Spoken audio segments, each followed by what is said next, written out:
नमस्कार, ABC channel में आपका स्वागत है। मैं हूं सचिन श्रीवास्तव और आप मेरे साथ देखेंगे आजमगढ़ से जुड़ी खबरें। आइए नजर डाल लेते हैं आज की खास खबरों पर। खबर के प्रायोजक हैं वुडन और एल्यूमिनियम हुआ पुराना, यूपीवीसी विंडो और डोर्स का आया जमाना। यूपीवीसी विंडो और डोर्स के लिए संपर्क करें Windows INC। Besides BJP office, roadways civil lines Azamgarh. Kashi Gomti jewellers, a wing of Kashi Gomti group निकट भंवरनाथ मंदिर, अयोध्या रोड, आजमगढ़। शादी का संपूर्ण पैकेज मात्र 1,51,000 रुपए में। शुद्धता की 100% गारंटी और लाइफस्टाइल फर्नीचर, बेलनाडी, आजमगढ़। शहर से लेकर ग्रामीण क्षेत्रों में शनिवार की दोपहर हुई बूंदाबांदी के बाद मौसम का मिजाज पूरी तरह बदल गया है। बूंदाबांदी से ठंड के साथ गलन बढ़ गई है।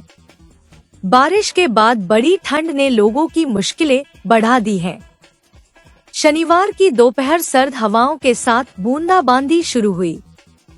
बूंदाबांदी से मौसम बेहद ठंडा हो गया। मौसम में काफी नमी भी दर्ज की गई। कहना ना होगा कि पिछले कुछ दिनों से मौसम लगातार बदल रहा है। शनिवार को बादलों ने धरती को घेर कर जो हल्की बूंदाबांदी की, उससे तापमान में भी गिरावट आ गई। सूरज को बादलों ने पूरी तरह अपने आगोश में ले लिया। बूंदाबांदी होने कारण ठंड बढ़ गई तो लोगों ने भी ज्यादा गर्म कपड़े निकाल लिए। मार्गों से आते जाते लोग ठंड से बचाव के लिए कानों को भी ढके हुए नजर आए।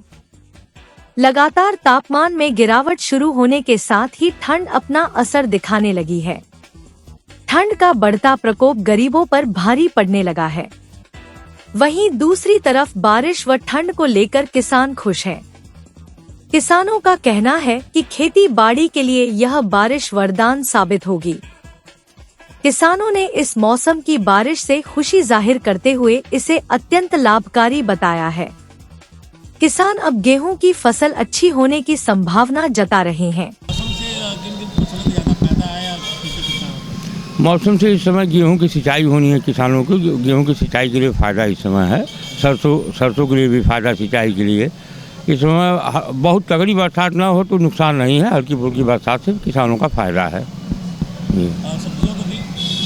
सब्जियों आलू वगैरह जो है, सब्जियों को भी हल्का पानी नुकसान नहीं करेगा।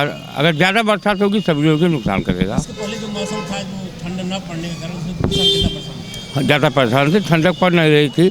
गेहूँ प्रभावित हो रहा है। गेहूँ के विकास नहीं करता। ठंडक अगर बढ़ेगी तो गेहूँ विकास करेगा। हल्का फुल्का पानी नुकसान नहीं करेगा। बहुत ज़्यादा बरसात होगी तब नुकसान करेगा। ये मौसम किसानों के लिए सुना है। ठीक, मौसम ठीक है किसानों के लिए। इस समय बहुत ज़्यादा पानी न बरसा है तो किसानों के लिए मौसम सही है। इस समय फ़ायदा ही फ़ायदा है। किन फसलों को फायदा है? सभी फसलों के लिए फ़ायदा है। गेहूँ, सरसों, चना, मटर, सभी के लिए फ़ायदा है। इसके पहले जो मौसम था उससे कितना किसान परेशान थे? ठंड न पड़ने से तो किसान परेशान थे ही। अब ठंड थोड़ी और बढ़ जाएगी तो फसल के लिए फ़ायदेमंद होगा। क्या चाहते हैं आप लोग? ठंड बढ़े? हाँ, ठंड बढ़े, ठंड न पड़ने से क्या दिक्कत है? फसल कमज़ोर होगी। आजमगढ़ के बिलरियागंज थाना क्षेत्र के बालमपट्टी गांव में दो पक्षों में लाठी डंडे के साथ हो रही मारपीट का वीडियो वायरल हो रहा है। घटना 21 दिसंबर की बताई जा रही है। साफ देखा जा सकता है कि महिलाएं, बच्चे, पुरुष सभी आपस में लाठी डंडे से लड़ाई कर रहे हैं और कई लोग घायल होकर गिर भी रहे हैं। लेकिन इसके बाद भी लड़ाई जारी रहती है। हालांकि कुछ लोग इसमें बीच बचाव भी करते हुए दिख रहे हैं। मामले में लक्ष्मी देवी पत्नी रामकिशन राजभर निवासी बालमपट्टी ने तहरीर दी थी कि सुबह 7 बजे के आसपास पेड़ की डाल काटने की बात को लेकर उसके पड़ोसी सूर्यभान राजभर पुत्र, स्वर्गीय अज्ञात व मितई राजभर पुत्र, अज्ञात व भूखन पुत्र बासु व कमलेश राजभर पुत्र मितई ने वाद विवाद करते हुए वादिनी के दरवाजे पर आकर गाली गलौज देने लगे। वादिनी व उसके लड़के रोशन राजभर पुत्र रामकिशन राजभर ने बाहर आकर गाली गलौज देने से मना किया। इतने में पड़ोसी लोग लाठी डंडा लेकर मारने पीटने लगे। जान बचाने को पीड़ित खेत की तरफ भागे। घटना में वादिनी के लड़के को गंभीर चोट लगी। शोरगुल होने पर अन्य लोग जुट गए, तब तक हमलावर जान से मार डालने की धमकी देते हुए भाग गए। मामले में एसपी ग्रामीण चिराग जैन ने बताया कि पड़ोसियों में पेड़ की डाल काटने को लेकर विवाद हुआ था। तहरीर मिलने के बाद संबंधित धाराओं में मुकदमा दर्ज कर वैधानिक कार्रवाई की जा रही है। दिनांक 21 दिसंबर 2024 को थाना बिलियागंज पर सोशल मीडिया के माध्यम से एक वीडियो संज्ञान में आया, जिसमें 8-10 लोग आपस में लाठी डंडे से मारपीट कर रहे हैं। इस वीडियो की जांच हेतु थाना बिलियागंज एसओ को निर्देशित किया गया। जांच के क्रम में यह तथ्य प्रकाश में आया कि आपसी पड़ोसी हैं रहने वाले, और इनका पेड़ की डाल को काटने को लेकर विवाद हुआ था, जिसमें थाना स्थानीय पर मुकदमा पंजीकृत कराया गया है। दोनों पक्षों की जांच की जा रही है, सभी पक्षों की जांच की जा रही है, और जो भी तथ्य आगे प्रकाश में आएंगे उनके आधार पर विधिक कार्रवाई की जाएगी। नशे में धुत 3-4 युवकों का गाली देते हुए एक वीडियो सोशल मीडिया पर वायरल हो गया। मामले को पुलिस ने संज्ञान में लेते हुए युवकों के खिलाफ संबंधित धाराओं में मुकदमा पंजीकृत कर जांच में जुट गई। कोतवाली पुलिस ने एक युवक को हिरासत में भी ले लिया है। पकड़े गए युवक पर पूर्व में एक एफआईआर भी दर्ज हो चुका है, जिसने स्कॉर्पियो से एक व्यक्ति को कुचलने का प्रयास किया था। पुलिस अधीक्षक यातायात विवेक त्रिपाठी ने बताया कि सोशल मीडिया पर एक वीडियो वायरल हो रहा है। वायरल वीडियो में कुछ युवक घर के छत पर शराब का सेवन कर रहे हैं, साथ ही उनके द्वारा गालियां भी दी जा रही है। मामले को संज्ञान में लेते हुए युवकों पर शहर कोतवाली पुलिस ने कार्रवाई शुरू कर दी है। पुलिस ने इस मामले में एक युवक को हिरासत में लिया है। एसपी यातायात ने बताया कि कोतवाली पुलिस ने जिस युवक को पकड़ा है उसके खिलाफ पूर्व में एक मुकदमा पंजीकृत किया गया है। उक्त युवक द्वारा 4 पहिया वाहन से एक व्यक्ति को कुचलने का प्रयास किया गया था। पीड़ित पक्ष की तहरीर पर मुकदमा पंजीकृत किया गया था। उन्होंने बताया कि आरोपी के जमानत के निरस्तीकरण की कार्रवाई की जाएगी। उन्होंने कहा कि ऐसे लोगों के खिलाफ पुलिस सख्त कार्रवाई करेगी। जो वीडियो आप बता रहे हैं उसको देखा गया तो उसमें ये दर्शित हो रहा है कि कुछ व्यक्ति अपने घर की छत पर शराब पी रहे हैं और एक व्यक्ति वीडियो बना रहा है, नशे में है, और उसका हम लोग उसका परिशीलन कर रहे हैं। थानाध्यक्ष कोतवाली ने एक व्यक्ति को पकड़ लिया है, उसके खिलाफ निरोधात्मक कार्रवाई धारा 170 BNSS में की जा रही है। पूर्व में उसके खिलाफ ज्ञात हुआ है कि एक अभियोग पंजीकृत हुआ था, जिसमें उसने स्कॉर्पियो से किसी को कुचलने का प्रयास किया था। उसमें हम जमानत निरस्तीकरण की भी कार्रवाई करवा रहे हैं। किसी को भी कानून को अपने हाथ में लेने का मौका नहीं मिलेगा, उनके खिलाफ कड़ी कार्रवाई की जाएगी। आजमगढ़ के अहरौला थाना क्षेत्र के माहुल में फूलपुर मार्ग पर शुक्रवार की रात करीब 8 बजे अज्ञात कारणों से कबाड़ के गोदाम में आग लग गई। देखते ही देखते आग किराना की दुकान और मकान में फैल गई। पूरा मकान धू धू कर जलने लगा। आग इतनी भीषण थी कि लपटें आसमान छू रही थी। घटना की जानकारी होने पर सैकड़ों लोगों की भीड़ जुट गई। 1.5 घंटे बाद पहुंची फायर ब्रिगेड के साथ स्थानीय लोग आग बुझाने में जुट रहे। देर रात आग पर काबू पाया गया। हादसे में लाखों का सामान जलकर नष्ट हो गया।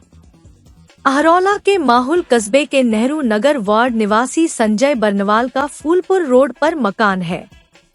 मकान में ही कबाड़ के गोदाम के साथ किराना की दुकान है। रात करीब 8 बजे अज्ञात कारणों से कबाड़ के गोदाम में आग लग गई। जब तक लोग आग बुझाने का प्रयास करते तब तक लपटों ने विकराल रूप ले लिया। देखते ही देखते आग पूरे मकान और किराना की दुकान में फैल गई। परिवार के लोगों ने किसी तरह भागकर जान बचाई। बढ़ती हुई आग मकान के दूसरे तल पर पहुंच गई। जानकारी होते ही अहरौला थानाध्यक्ष मनीष पाल, माहुल चौकी इंचार्ज सुधीर सिंह, उप निरीक्षक रंजन कुमार साव, डायल 112 की पुलिस के साथ सैकड़ों की संख्या में लोग पहुंच गए। नगर पंचायत की ओर से टैंकर से पानी पहुंचाया गया। स्थानीय लोग आग बुझाने का प्रयास करते रहे। 1.5 घंटे बाद फायर ब्रिगेड की टीम मौके पर पहुंची। मकान और दुकान धू-धू कर जल रहा था। फायर ब्रिगेड के जवान आग बुझाने में जुट गए। देर रात आग पर काबू पाया गया। घटना में लाखों के सामान जल गए। शनिवार को करतालपुर स्थित जीडी ग्लोबल स्कूल में सीबीएसई बोर्ड द्वारा आयोजित कैपेसिटी ऑफ बिल्डिंग पर आयोजित 2 दिवसीय कार्यशाला का समापन हुआ। कार्यशाला का शुभारंभ कार्यशाला के प्रशिक्षक तरुण रूपानी, प्रधानाचार्य doctor Amritlal Ishrat, Memorial Sunbeam School Varanasi व Aditi Gulati, deputy director Little Flower House Varanasi ने विद्यालय की प्रधानाचार्या दीपाली भुस्कुटे ने मां शारदे की प्रतिमा पर माल्यार्पण एवं दीप प्रज्वलन के साथ किया। विद्यालय की प्रधानाचार्या ने प्रशिक्षकों को पौधा देकर सम्मानित किया। कार्यशाला में कॉम्पिटेंसी बेस्ड असिस्टेंट योग्यता आधारित मूल्यांकन पर प्रशिक्षकों ने विभिन्न तकनीकियों को साझा किया। विभिन्न गतिविधियों के द्वारा उन्होंने शिक्षकों को प्रश्न के विभिन्न स्तरों की बारीकियों और उसके महत्व को बताया। कार्यशाला प्रशिक्षक तरुण रूपानी ने शिक्षकों के विभिन्न समूह बनाते हुए सभी समूहों से अलग अलग गतिविधियां कराई। कार्यशाला की प्रशिक्षिका अदिति गुलाटी ने दूसरे दिन अध्यापकों को प्रश्नों की विभिन्न प्रकृतियों को बारीकी से समझाया और उसका अभ्यास कराया। बहुविकल्पीय प्रश्नों, अति लघुत्तरीय प्रश्नों, लघुत्तरीय प्रश्नों तथा दीर्घ उत्तरीय प्रश्नों का भी महत्व बताया। विद्यालय की प्रधानाचार्या दीपाली भुस्कुटे ने कार्यशाला की आवश्यकता पर बल देते हुए कहा कि इससे शिक्षकों को कौशल संवर्धन, अनुसंधान की नवीन उपागमों से परिचित होने का मौका मिलता है।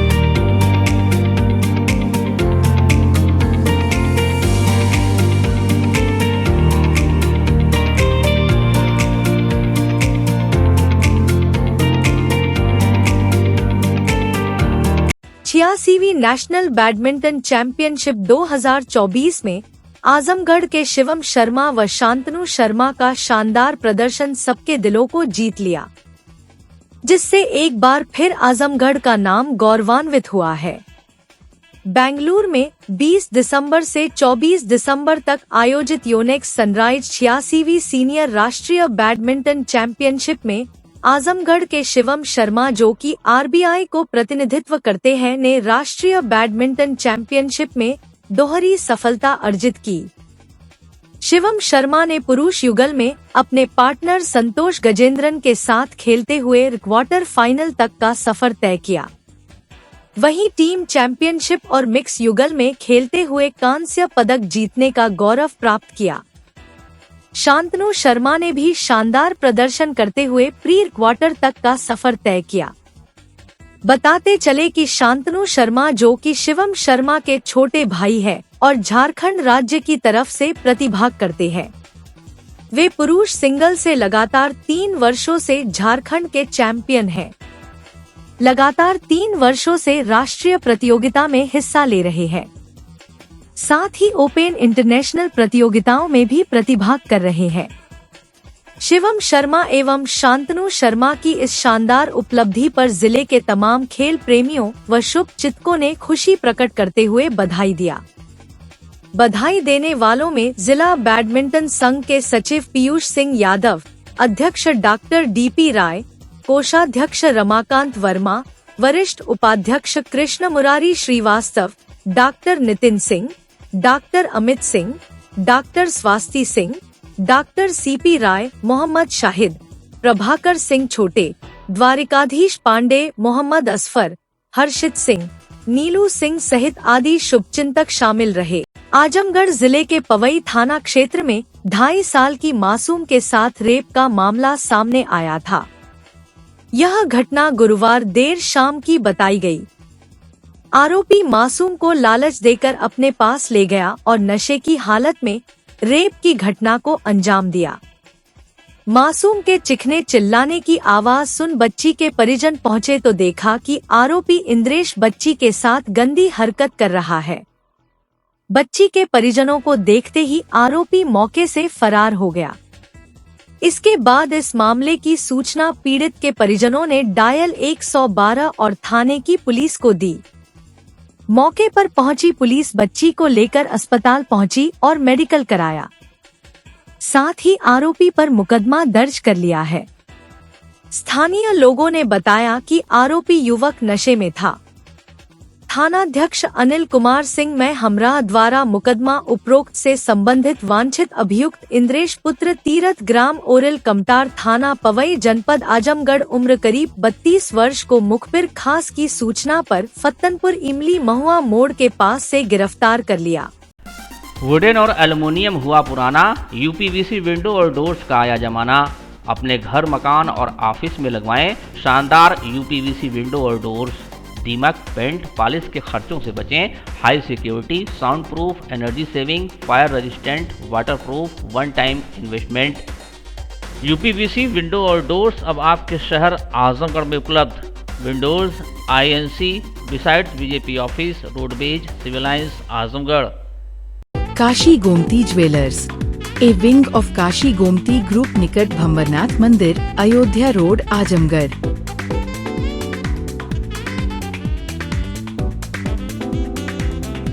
गोल्ड, डायमंड और सिल्वर की ज्वेलरी का विशाल संग्रह।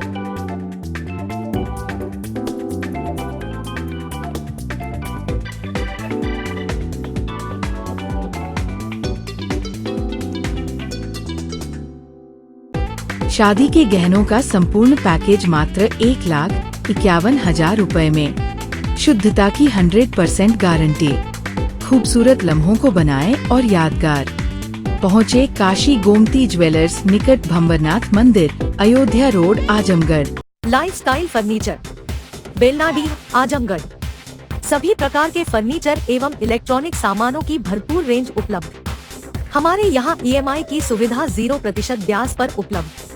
इलेक्ट्रॉनिक सामानों में LED TV, refrigerator, washing machine, air conditioner, air cooler, deep freezer, water cooler, mixer juicer, iron, fan, induction, battery, inverter, electric geyser, gas geyser, आटा चक्की इत्यादि। फर्नीचर के सामानों में बेड, गद्दा, सिंगारदान, अलमीरा, sofa, table, chair, rack, stool, संदीली, सीढ़ी, डाइनिंग टेबल, झूला आदि। शादी विवाह की हो तैयारी या ऑफिस और घर के लिए सामानों की करनी हो खरीदारी, पहुँचिए लाइफस्टाइल फर्नीचर, बेलनाडी, आजमगढ़।